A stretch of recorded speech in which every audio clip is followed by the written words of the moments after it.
Buongiorno, Patrick here from A Guide to Italy. And today I want to, I hope, open your eyes a little bit about the diversity of places that you can spend time in Italy.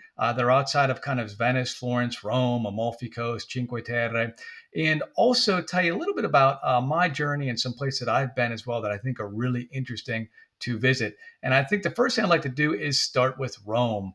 Many tourists end up in Rome. It makes sense. There's wonderful history there, right, going back from Roman times and before, all the way through the Middle Ages, the Renaissance, and beyond.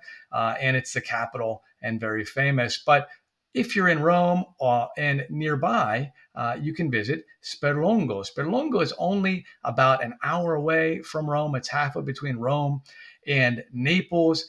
And it's a really interesting borgo or village where many visitors just don't get to. It's interesting because there are these narrow staircases that go up, lead up to the town. There are alleyways that are kind of narrow as well, and this was to deter pirates from attacking. Don't worry, the pirates are not there anymore. But you will find today wonderful things made with San Marzano tomatoes, which grow in the region, and you'll also find terrific seafood and some other surprises. So Sperlongo, for example, is a place that many folks don't know about and perhaps might want to explore. A region that is quite off the beaten path is the region of Abruzzo. I love this region. I spent a lot of time there. That's where I really learned Italian well with my relatives because they're from that area. And if you go to Abruzzo, you might find a little town just like Scanno, so a small village, perhaps similar in a sense to many of the small villages you might find in Tuscany that are so popular, but these are not quite as popular. And you'll find authentic life there, authentic people, a region that was traditionally had more sheep than people, I believe. And so you'll find a lot of things made with lamb or sheep's cheeses, or you'll find pasta alla chitarra, meaning made with the guitar, which is a stringed kind of apparatus where you roll the pasta over and it cuts it. So really interesting things. And the capital of this region is L'Aquila. L'Aquila is the capital of the Abruzzo region. Beautiful town surrounded by mountains, had been devastated by an earthquake about 15 years ago, and they've rebuilt it beautifully. They made some great efforts there. If we go to our map again, we go up north and let's look at Lombardy, where you find Milan and some other cities like Cremona, which we'll talk about as well. But Milan was a place where I went for graduate school at Bocconi University. And when I got there, the first time I really visited Milan, I thought it was ugly and gray. I didn't like it.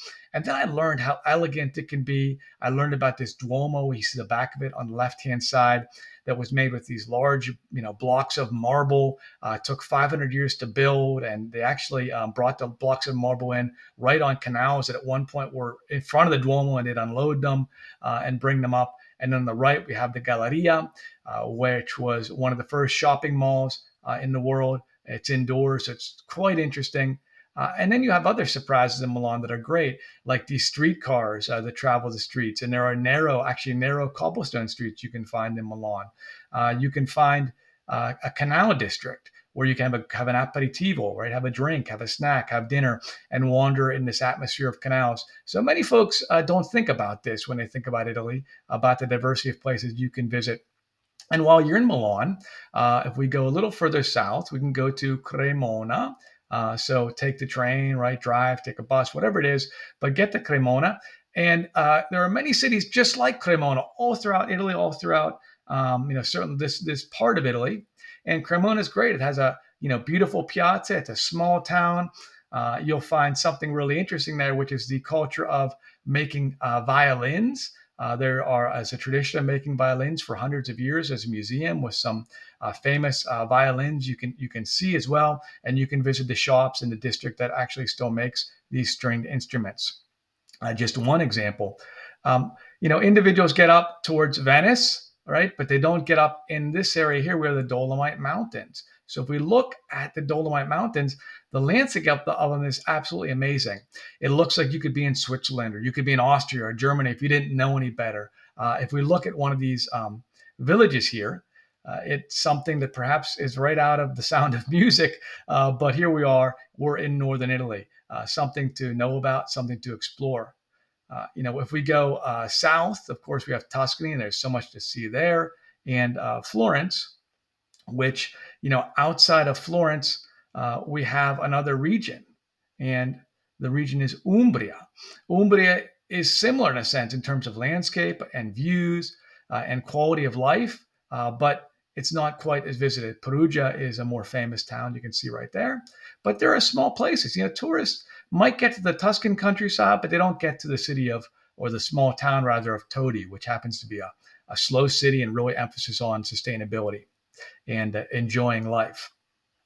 Then we have up here the Italian Riviera, right? La Spezia and the Cinque Terre, a place where many tourists get to, but they're probably not getting to Apricale, which is on the northern part of the Italian Riviera, and it's just surrounded by green. It's an inland city on the Riviera, and it's in the region of Liguria. So beautiful things you can find there, like chestnut trees and olive trees, and wonderful things to explore in a place that's a bit more off the beaten path. Next, let's go down south. And let's go down south to Calabria. As I mentioned, many tourists get to the Cinque Terre. They get up here to the Amalfi Coast, beautiful places to visit. But do they get to Tropea? Tropea is in Calabria. It's one of the most beautiful towns. It's a small town that you could want to visit, and individuals just don't tend to know about it. Also, getting down south a little bit more, let's go to Alberobello, which is in the region of Puglia. Puglia has some wonderful villages, and they also have Alberobello. If you look at this, they have these fascinating houses that are built with this prehistoric building style that still stand today. If you looked at it, you might think, boy, where am I? Am I in Greece? Am I in Turkey? Am I somewhere else? But no, this is the kind of landscape you can find and explore in Italy. And let's do one more. Let's go down to Sicily, right? A lot of individuals don't tend to explore Sicily or Agrigento. Agrigento is fascinating because the Greeks actually, Italy was part of Greater Greece thousands of years ago, and you find Greek temples. So you find this outside of Greece, outside of Athens. You can find a really interesting influence of the Greeks and actually of their language and some of the dialects as well. So it's fascinating. There's much more we can cover. I didn't cover Sardinia. I didn't cover Osta. I didn't cover all the regions because we just can't go through all of it. But what I encourage you to do is to explore, look at the map, look at some cities, and find some places that are a bit off the beaten path. If you want some tips and advice to get a bit more off the beaten path and have an authentic experience and really engage with the culture, I encourage you to check out a lot of the other videos and my book. I wrote a book called A Guide to Italy, Cultural Insights and Tips to Maximize Your Trip. Well, that's it for today. Grazie mille and buona giornata. Have a great day.